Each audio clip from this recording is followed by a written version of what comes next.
घूम रहा है ना।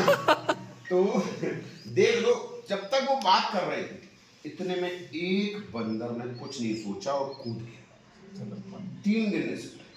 जैसे ही वो बाहर आया तो देखा उन्होंने, अब उस तालाब में से बंदर नहीं निकला, इंसान बाहर निकला। तो अब ये सब उस बंदर को पकड़ लिया, उस इंसान को। बोले यार ये तो गलत बात है यार, सुन तो हम भी रहे, बोला तो हमसे भी जा रहा था, सभी से कहा गया, तुम ही क्यों कूदे? सोचा भी नहीं और कूद गए। क्या ऐसा करने से पहले तुम्हारे दादाजी पिताजी कोई इंसान बने थे? बोले अरे बेवकूफ, मेरे दादाजी पिताजी इंसान हैं, तो हम तुम्हारे साथ पेड़ पे पूंछ लगा के फैंसी ड्रेस कंपटीशन थोड़ी करते हम भी तो वही थे भाई। तो बोले फिर तुम क्यों कूदे? बोले हमने सिर्फ इतना सोचा कि पहले तो ताली बजे, फिर मैं बताऊं कि क्या क्या। बोले हमने सिर्फ इतना सोचा कि कोई इतना कॉन्फिडेंस के साथ बोल रहा है तो कूद कर देखते। इंसान बन गए तो ठीक, वरना बंदर तो है।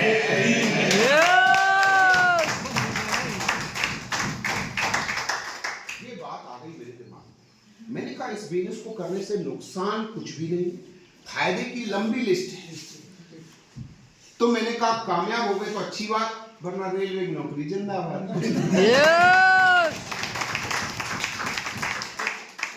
तो होना नहीं, जो काम पहले कर रहे थे वो अभी करना, बस इतना है, पहले दूसरे के लिए कर रहे थे वो अपने लिए करना। तो मैंने डिसीजन ले लिया उसी पल, और मैंने देर नहीं लगाया। मैंने 2 प्रकार के डिसीजन लिए। पहला कि तुरंत ज्वाइनिंग लगाई, और दूसरा डिसीजन ये लिया कि मैं सिर्फ यहाँ पे ज्वाइन करने के लिए नहीं, मैं इस बिजनेस में कैरियर बनाने के लिए आऊँगा। क्योंकि मैं अक्सर सबको बोलता हूँ कि आप आरसीएम में कब आते हो कोई फर्क नहीं पड़ता, आरसीएम आपके अंदर इधर कब आता है ये वहाँ से बदलता है। तो मैंने उसी पर निर्णय लिया और मैं मार्केट में गया, सब सामान मैंने उस आरसीएम की शॉप से लेना शुरू किया। टूथपेस्ट आरसीएम के लिए यूज़ किए। इसके बाद मैंने नहाने के साबुन कई प्रकार के आरसीएम के यूज़ करने शुरू किए। कपड़े धोने के साबुन आरसीएम के यूज़ किए। इसके अलावा कपड़े धोने के साबुन आरसीएम के यूज़ किए, वॉशिंग पाउडर आरसीएम का यूज़ किया। नहाने में के बाद हमने जो शैम्पू वैम्पू वगैरह लगाए वो सब आरसीएम के, तेल लगाया आरसीएम का, नहा के बाहर आया डिओडेंट लगाया आरसीएम का। इसके बाद मैंने अंडर गारमेंट डाले आरसीएम के, जो भी शर्ट पहन रखी है ये आरसीएम की, एक टाई आरसीएम की है, ये कोट आरसीएम का है, ये पैंट आरसीएम का है, ये जूते आरसीएम के हैं, ये मोजे आरसीएम के हैं, ये बेल्ट आरसीएम की है, ये रुमाल आरसीएम का है, और जो पर्स है वो भी आरसीएम का है, और पर्स में जो आधा माल है आधा रेलवे का। ईमानदारी से बोलना चाहिए, आधा रेलवे का है, सच्चाई ईमानदारी का बिजनेस है।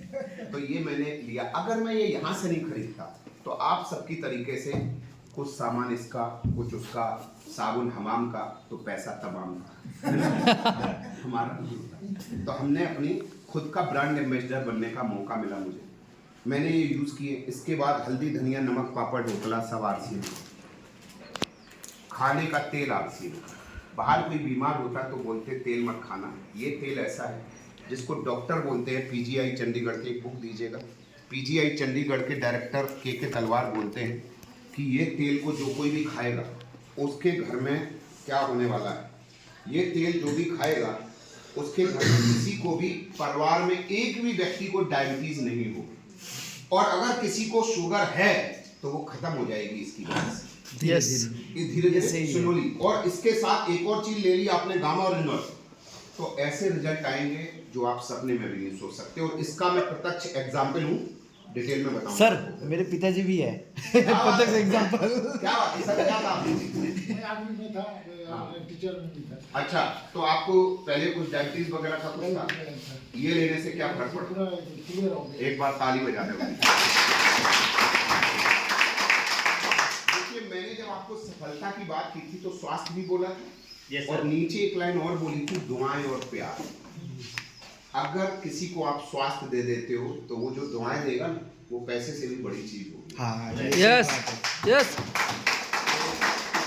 और ऐसे एग्जाम्पल यही नहीं, मैं जिधर मीटिंग देने जाता हूँ वहां मुझे 4-6 लोग ऐसे निकल के आ जाते हैं जो बोलते हैं सर आरसीएम के इस प्रोडक्ट से मेरी ये जिंदगी बदली है। तो इससे बढ़िया क्या खुशी मिल सकती है कि हम कोई डॉक्टर नहीं, लेकिन सही सलाह देने से अगर किसी की जिंदगी बदलती है तो उससे बड़ा किसी भी मजहब में, किसी भी धर्म में उससे बड़ी कोई भी नेक बात नहीं होती जो आप किसी की जिंदगी में कुछ अच्छा कर दो।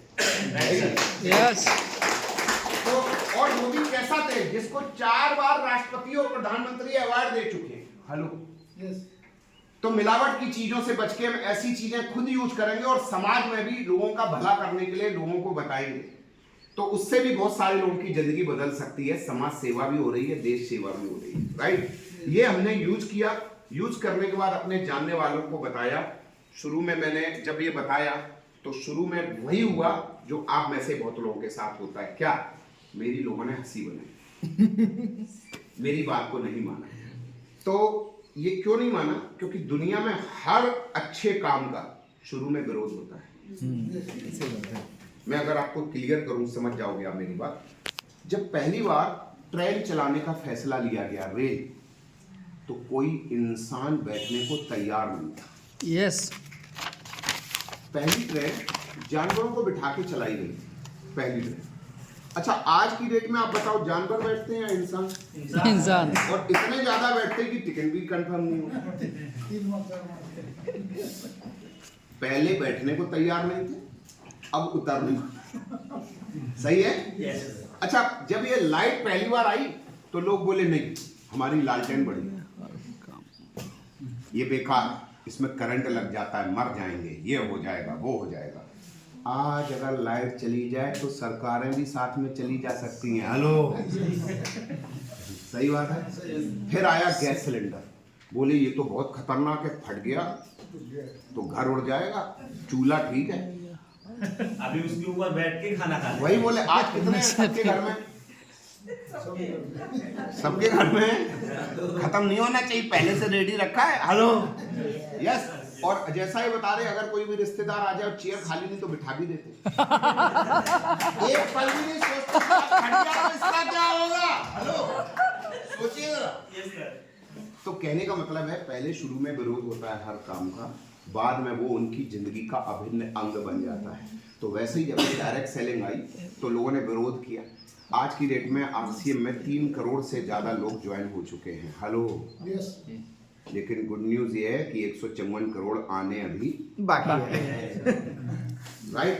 तो अब जरा समझिए, मैंने जब शुरू में बताया तो मेरी बात, मैंने करीब करीब, मेरे सीनियर साथियों को पता है, करीब करीब मैंने 200 लोगों को प्लान दिया होगा। और आपको जान के खुशी होगी कि कितने ज्वाइन हुए, उतने ही जितने आरसीएम में ज्वाइनिंग करने के लिए लगते हैं। एक भी नहीं हुआ यार। तो मैंने अपने अपलाइन को फोन किया। होता ना, जब कभी आप नेगेटिव होते हो तो अपलाइन के ऊपर गुस्सा निकाल गया। Yes sir. तो मैंने फोन किया, हाँ सर, क्या सर, क्या मैं धरती का पहला और आखिरी प्राणी हूँ जिसको आरसीएम समझ में आया? मेरे से तो कोई हो ही नहीं रहा। तो मेरी अपलाइन ने मुझे बहुत अच्छी बात बोली। उन्होंने बोला सर, आप जब पहली बार मोटरसाइकिल चलाना शुरू करो, पहली बार, और बोलो आओ पिताजी पीछे बैठो, आज पहली बार चला रहा हूँ, क्या बोलेंगे पिताजी?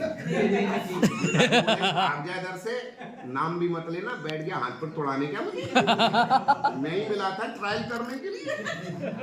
मैं नहीं बैठा, ठंड बहुत है, ऐसे में हाथ पर टूट गए तो मेरी तो हालत खराब हो जाएगी। बुढ़ापे में क्यों दुश्मन बना घूम रहा है, क्या क्या। और जो गालियां देंगे वो तो मैंने बताई नहीं आपको। तो अब क्या हुआ, पिताजी रेडी नहीं, लेकिन जब आप गिरते पड़ते चलाना सीख जाओ तो आपको गुवाहाटी वाले हाईवे पे एक आदमी बोलेगा, भाई साहब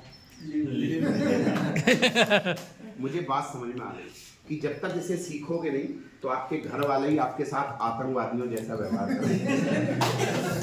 और जब एक बार सीख गए तो आप किसी भी जगह पहुंच जाओगे और जोर से बोलोगे जय आरसीएम, आवाज आएगी जय आरसीएम। Yes yes sir.